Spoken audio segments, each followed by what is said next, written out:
Before you spend $3,000 on a TV in 2026, stop right there. Because the TV industry doesn't really want you to know this, but the truth is out now. You no longer need flagship money to get flagship performance, not even close. The gap between a $1,500 TV and a $3,000 TV has shrunk to the smallest it's ever been. And behind the scenes, some brands are honestly freaking out about it. Panels have matured, processing power has caught up, Mini LED and OLED tech is no longer exclusive, and aggressive pricing has exposed how much of premium used to be pure marketing. Today, I'm breaking down 7 TVs under $1,500 that in real living rooms feel shockingly close to $3,000 flagship models, not in a showroom, not under demo lighting, not running carefully selected promo loops.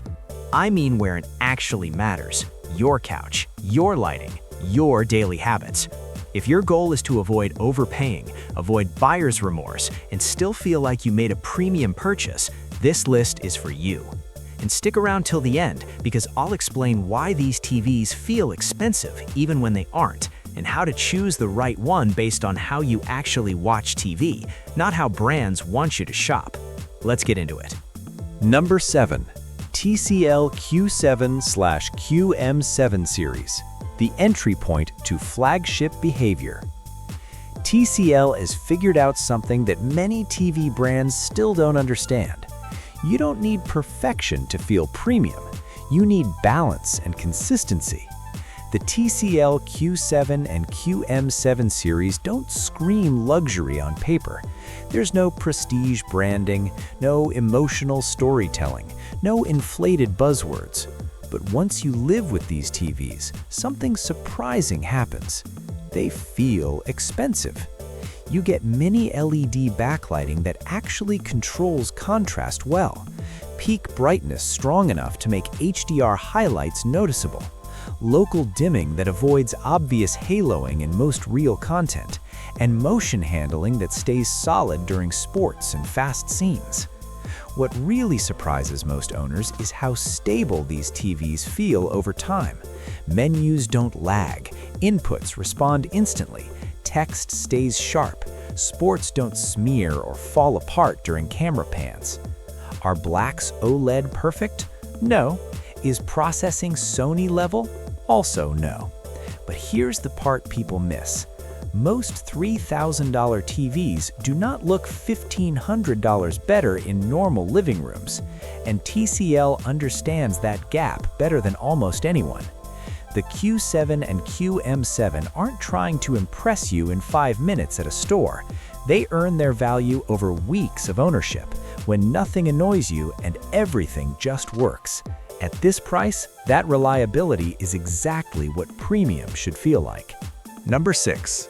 Hisense U7 series, the underrated all-rounder. If you only judge TVs by spec sheets, Hisense can look reckless. High brightness numbers, aggressive pricing, constant model updates. From the outside, it looks chaotic. But the U7 series is where Hisense stops being loud and starts being smart. This TV isn't tuned for dark YouTube studios or showroom demos. It's tuned for real homes. Daylight viewing that doesn't wash out. HDR that pops without blowing out whites. Sports that stay clean and readable. Streaming content that looks sharp without overprocessing. Instead of chasing extreme brightness numbers for marketing headlines, the U7 focuses on usability. Menus feel responsive. Picture modes behave predictably. You're not constantly fighting the TV to make it look right. For under $1,500, especially in larger sizes, this is a TV that doesn't require blackout curtains, doesn't demand endless calibration, doesn't fatigue your eyes after long sessions. That set-it-and-forget-it experience is what people usually pay double for. The U7 delivers it quietly, and that's exactly why it's so underrated. Number 5. Sony X90L. Processing is the hidden luxury. This is where things get interesting. The Sony X90L doesn't immediately look like a $3,000 TV. In fact, during your first 5 minutes with it, you might even feel underwhelmed. And that's intentional. Sony doesn't chase brightness wars. They don't inflate specs for marketing slides. They win through processing intelligence, something that's hard to notice in a store, but impossible to miss at home. Cable TV looks cleaner. Streaming compression becomes less obvious. Sports motion feels natural instead of jittery. Faces look human, not glossy or plastic. Nothing screams wow instantly. Instead, the TV feels comfortable. You don't fight picture modes. You don't question settings. You don't feel eye strain after long viewing sessions. That's the real difference between expensive TVs and cheap ones. Not peak brightness, not spec charts, but how invisible the technology feels once you start watching. If you watch sports, news, older content, or spend hours in front of the TV daily, the X90L will feel more flagship than many brighter competitors. This is why Sony still dominates this category. Number 4. Samsung QN85C or QN90C. Brightness that solves real problems. Samsung's Neo QLED lineup exists for one reason: bright rooms. These TVs are not about flash, they're about practicality. And when their prices drop under $1,500, they become ridiculously good value. You get mini LED panels with excellent local dimming, elite anti-glare coating that controls reflections extremely well, high sustained brightness that punches through daylight, clean, punchy HDR that works at noon, not just at night. Windows open? Fine. Lights on? No problem. Text stays readable. Highlights stay intact. Reflections soften instead of turning the screen into a mirror. Samsung charges a premium at launch for a reason. Build quality, polish, and refinement are genuinely high. But when prices fall, these TVs absolutely feel like $3,000 flagships. If your household watches during the day or keeps lights on, this is one of the smartest buys you can make. Number 3. LG C3 OLED. Yesterday's luxury, today's steal. OLED used to be untouchable.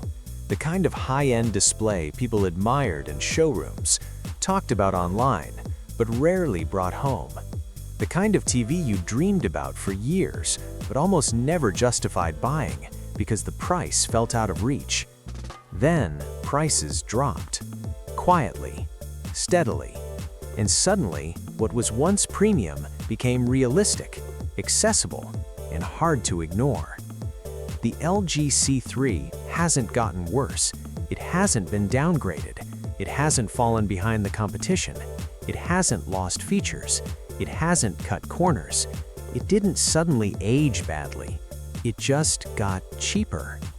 At today's prices, you get perfect blacks that completely disappear in dark scenes, infinite contrast that gives images real depth and separation, zero blooming with no halos, no glow, no distractions, clean cinematic motion that feels smooth without looking artificial, excellent gaming performance with low input lag and modern features, fast response time that keeps action sharp and clear.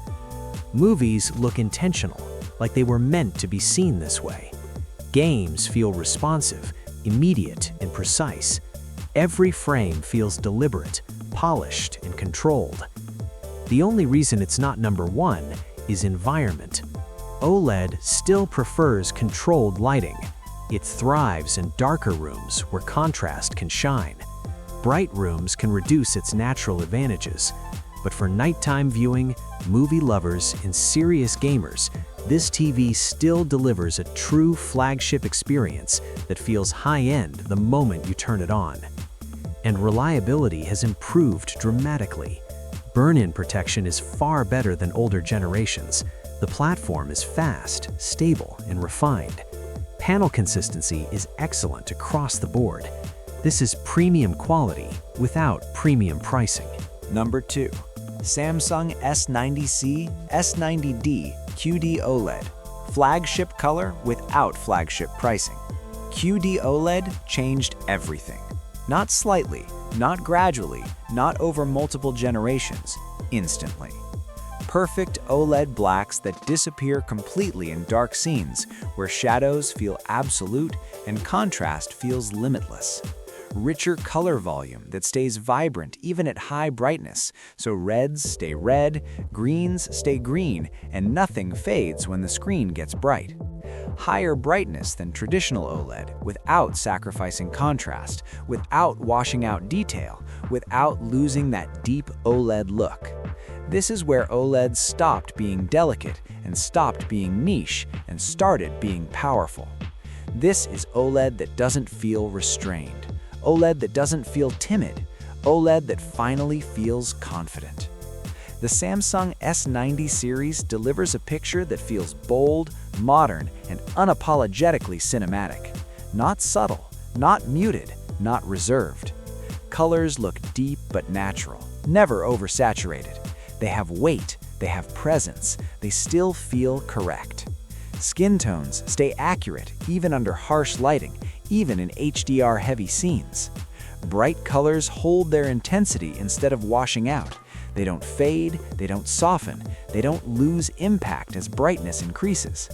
Highlights pop with real energy without crushing shadows or losing fine detail. You get brightness and depth.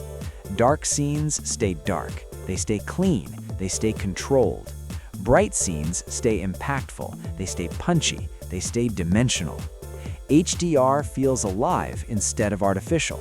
It feels dynamic, but never exaggerated. Explosions have punch without blinding white. Sunlight feels intense without looking harsh. Neon signs glow without bleeding into surrounding objects. This is HDR done with intent. When these TVs fall under $1,500, they become one of the most unfair deals in the market, because nothing else at that price looks like this. Because you're getting near flagship performance that rivals TVs that cost far more at a price that used to belong to mid-range TVs. Gaming, movies, streaming, everything feels elevated. Input lag is low enough to feel instant. Motion is clean enough to stay sharp. Response times keep fast action clear and controlled. The image stays sharp even in chaos, even during fast pans, even in intense gameplay. This is what happens when cutting-edge display tech stops being exclusive and finally meets realistic pricing. Flagship visuals without the flagship tax. Number 1.